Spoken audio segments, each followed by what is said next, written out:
to add more ads within a folder in your home and add screen in Samsung Galaxy S24 Ultra, first you have to set the folder grid to a bigger value. To do so, swipe down the top of the screen and then tap setting icon. Scroll down the screen to find home screen. Tap home screen. Alternatively, you can go to this menu from your home screen. To do so, on your home screen, long tap on an empty area to go to the home screen edit screen and then select setting. Next, tap folder grid.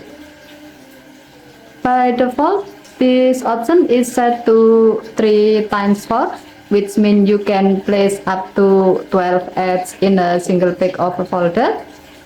So if you like to be able to add more ads in a folder in your home and add screen, you have to set the folder grid to a bigger value.